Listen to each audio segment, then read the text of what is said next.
ċiklisti professjonali qed jittestjaw tamir li jilbsuh f'rashom u li jagħmel monitoraġġ tal-impatt fuq ir-ras. Dan hu ddisinjat biex iwissihom bil-possibilità li se jkorru bil-mod kif qed isuqu r-rota anki jekk ikunu għadhom ma waqgħux.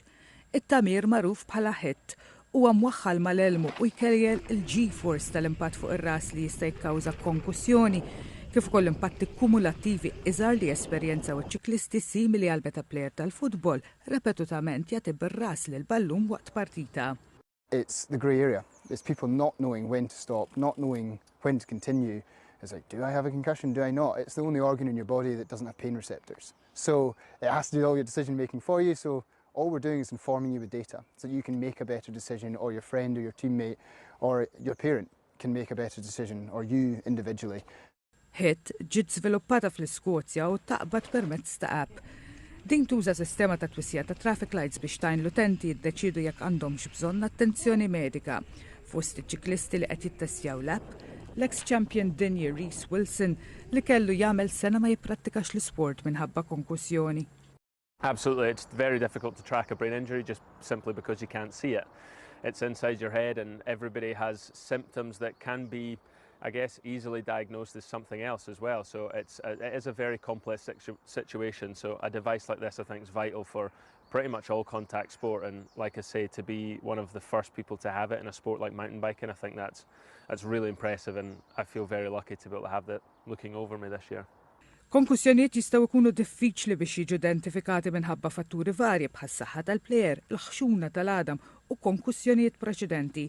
Iżda l-sports madwar id-dinja, inkluż ir-rugby u l-American football, qed jippruvaw jindirizzaw il-problema ta' kif jiġu identifikati u trattati l-korrimenti fir-ras. It is already happening in rugby. The challenge is the values that they use, which is say 75 Gs in males, 65 Gs in females. They're not evidence-based. They're just a number. So our job is to provide that evidence so that force, that G-force, is backed up by empirical evidence. Il-kumpanija li żviluppat HIT qalet li l-monitoraġġ tal-impatti fuq ir-ras tal-atleti jgħin lil coaches jieħdu d-deċiżjonijiet aħjar bħal meta jirtiraw plejer jew kemm hemm bżonn ta' żmien biex plejer jirkupra mill-korriment li jkun ġarrab. It's an accessible device as well. It's not just for the pro riders. It's actually for any age, any activity, any gender. And it's helping protect you now, but in the future as well, it's also protecting your future because it's going to learn with you. And that's something that we're super excited about. I think it's quite pioneering, is actually we're not just collecting data in the lab, we're going to be collecting it from everyday users and pro riders, and we're seeing trends. We're going to see gender, age, maybe start even building in equipment.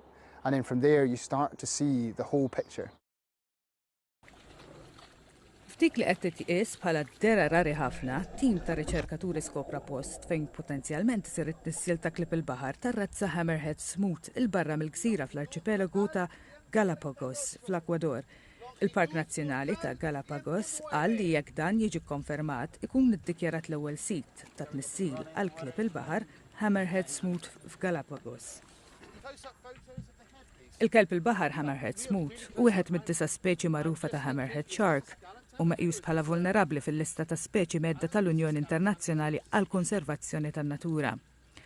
Ix-xjentisti fuq spedizzjoni ta' Greenpeace daru r-riserva marittima ta' Galapagos diversi ġimgħat ilu u lemħu kelb il-baħar hammerhead smooth femminili barra mill-gżira Isabella, l-akbar gżira ta' Galapagos.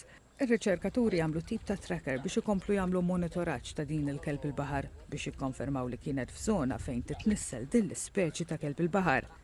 Il-Gżejjer Galapagos bl-annimali selvaġġi uniċi tagħhom kienu kruċjali għat-teorija tal-evoluzzjoni tax-xjenzat Britanniku Charles Darwin hija d-dar għal ħafna speċi li ma jgħix imkien iżjed fosthom f'kieren kbar, marguni li ma jtirux u igwani tal-baħar. Ħafna huma wkoll fil-periklu li jinqerdu. Studju mill-konsorzju ta' riċerka World Weather Attribution sab li l-fenomenu tal-klima El Niño wassal għal ħafna inqas xita s-sena li għaddiet li affettwa l-livelli tal-ilma tal-Kanal tal-Panama u kontribwixxa għal restrizzjonijiet ta' tbaħħir li ħarbtu l-kummerċ dinji. L-istudju sab li l-fatt li jingħatat priorità l-konsum tal-bniedem aktar milli għall-kanal ukoll kellu rwol fir-restrizzjonijiet ta' tbaħħir. Il-Panama esperjenzat it-tielet l-aktar sena nixfa fl-2023 u wassal lill-awtorità tal-kanal biex tillimita d-daqs u n-numru ta' bastimenti li jaqsmu. Ġieli kien hemm aktar minn 100 vapur fil-kju jistennew sa 21 ġurnata biex jużaw il-kanal li minnu jgħaddi 5% tad-baħħir globali. F'dawn l-aħħar xhur il-Panama ra żieda fid-domanda l-kanal meta l-baħħara bdew ifittxu rotot alternattivi minħabba l-attakki mill-militanti Ħuti fuq bastimenti li jkunu qed ibaħħru mill-Baħar l-Aħmar lejn il-kanal ta' Suez, l-aktar rotta tal-baħar biżla fid-dinja. Xjentisti mill-World Weather Attribution li analizzaw il-kawżi ta' nuqqas ta' xita qalu li l-kanal mistenni jirritorna n-normal malli jintemm il-fenomenu tal-klima El Niño u jerġa' jibda l-istaġun tax-xita. L-istudju konkluda li kien El Niño mhux it-tibdil fil-klima il-kaġun ta' nuqqas ta' 26% tax-xita meta mqabbel mal-medja tax-xita tas-sena ta' qabel. Last year we had something like only 76% of normal rainfall. This was the third driest year ever recorded in the 143 years that we have data. The two other really dry years were the two other previous El Niño years. So these El Niño years are extremely important for rainfall and for canal operation disruptions. What happened this year was a major disruption. Il-fenomenu ta' El Niño iseħħ kull 6 jew 7 snin meta l-baħar fl-Oċean Paċifiku tal-Lvant jisħon u jfixkel xejriet globali tat-temp. L-aħħar El Niño beda f'nofs l-2023. Stephen Patton, riċerkatur fl-Istitut ta' Riċerka Tropikali Smithsonian fil-Panama, għall il-fenomenu ta' El Niño spiċċa. Now, fortunately, our rainy season has begun on schedule with normal rainfall. The predictions are for average to slightly above average rainfall. So we expect that the canal system will be fully recharged by the end of the year, and shipping should be back to normal sometime several months before then. L-Uffiċċju tat-Temp tal-Awstralja wkoll qal dan ix-xahar li għadda l-Amministrazzjoni Nazzjonali Oċeanika u Atmosferika tal-Istati Uniti għad trid tgħid li El Niño spiċċa. Skont il-World Weather Attribution li maniġġar tal-ilma wkoll kien fattur il-kanal jiġbed l-ilma mill-ġibjun Lake Gatun li jipprovdu wkoll l-ilma tax-xorb għal nofs il-popolazzjoni tal-Panama. L-awtoritajiet tal-Panama iddeċidew li jillimitaw it-traffiku ta' tbaħħir fl-2023 aktar milli jirrazzjonaw l-ilma x-xorb kif kienu għamlu fl-2016 meta l-pajjiż kien għaddej minn nixfa simili.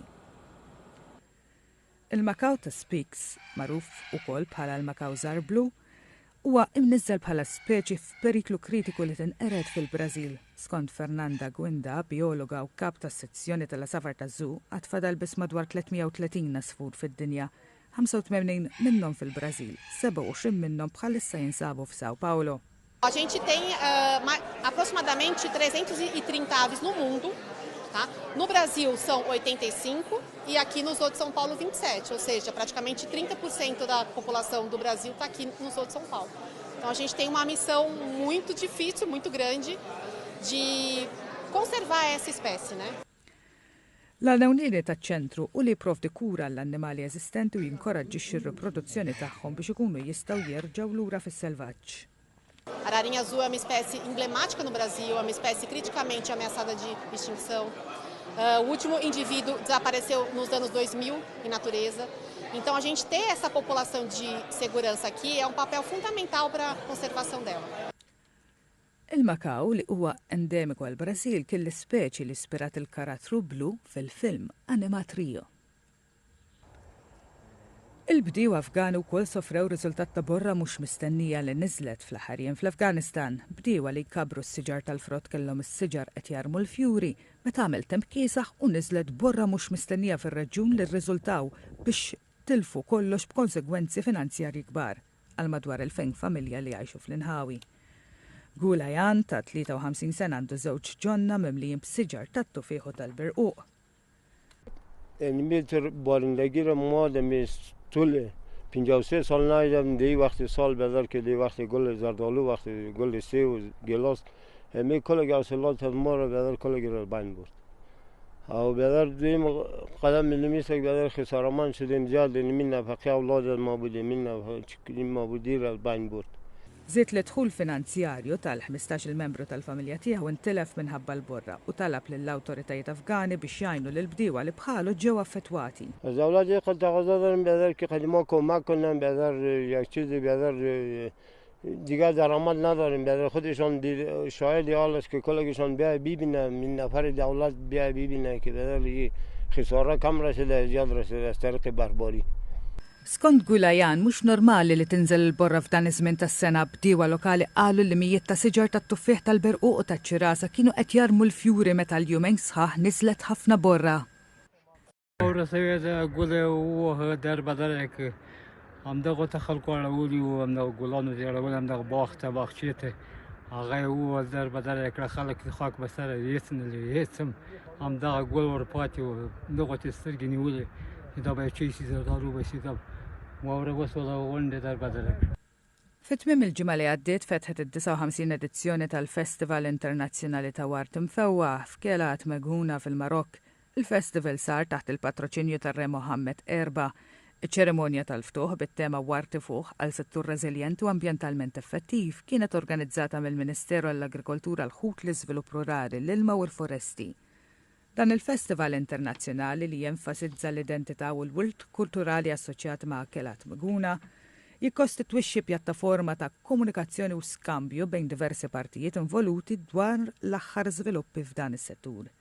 Il-festival jinkludi aktar minn 100 wirja spazju istituzzjonali u spazju dedikat għas-settur tal-wart aromatiku u diversi prodotti lokali fosthom sapun, kremi u fwejjaħ. Dan minn barra spazju dedikat għal provvisti agrikoli. Ħafna jkunu qed jistennew dan il-festival annwali li jfissru bħala avveniment li jistabbilixxi l-aġenda agrikola fir-reġjun Dra ta' Filatet. Għal-Gvern tal-Marokk dan il-festival jikkostitwixxi avveniment importanti ħafna s-settur tal-wart aromatiku li jirrappreżenta s-sinsla tal-ekonomija rurali tar-reġjun Tingir. Intqal li t-tema magħżula għal din is-sena saret bilan li l-festival jiffoka fuq ir-reżiljenza u l-effiċjenza ekoloġika tas-settur tal-wart fl-isfond tat-tibdil fil-klima f'sitwazzjoni nazzjonali karatterizzata minn stress kroniku tal-ilma. Aktar minn 100,000 persuna mistennija jżuru dan il-festival li għandu lan li juru wkoll il-kisbiet li saru fis-settur biex ikunu konformi mal-istrateġija l-ħadra tal-pajjiż u l-impatt fuq l-ekonomija lokali.